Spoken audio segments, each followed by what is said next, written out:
ఆలయాన్ని, వెంకటేశ్వర స్వామి మీద భక్తుల భక్తి విశ్వాసాలను ప్రభుత్వం గాని, టీటీడీ పాలక మండలి గాని భక్తి కోణంలో చూస్తోందా, వ్యాపార కోణంలో చూస్తోందా అనే ప్రశ్నలు వచ్చినప్పుడు భక్తిని మించి, భక్తుల విశ్వాసాలను మించి కేవలం వ్యాపార కోణంలో మాత్రమే ఎక్కువగా చూస్తున్నారేమో, లేదా రాజకీయ కోణంలో ఇంకా ఎక్కువగా చూస్తున్నారేమో అని కూడా అనిపిస్తుంది. టీటీడీ పాలక మండలి నియామకాల దగ్గర నుంచి రీసెంట్గా సద్దుమణిగిన లడ్డూల వ్యవహారం దాకా రాజకీయంగా వెంకటేశ్వర స్వామి భక్తుల్ని లేకపోతే భక్తిని వాడుకోవడం అనేది ప్రభుత్వం వైపు నుంచి, టీటీడీ వైపు నుంచి కనిపిస్తుంది. టీటీడీ చైర్మన్, టీవీ5 న్యూస్ అధినేత బిఆర్ నాయుడు టీటీడీ సంస్థల్లో పనిచేసిన వ్యక్తి, లేకపోతే టీటీడీ వ్యవహారాల గురించి బాగా పట్టున్న వ్యక్తి ఏం కాదు. అట్లా పట్టుండడం వల్ల ఆయనకు ఆ పదవి దక్కలేదు, కేవలం రాజకీయ నియామకం అది.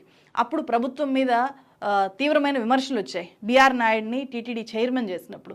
ఏ ప్రాతిపదికన బిఆర్ నాయుడు టీటీడీ చైర్మన్ పదవికి అర్హుడు అని చెప్పి చాలా ప్రశ్నలు బయటకు వచ్చాయి.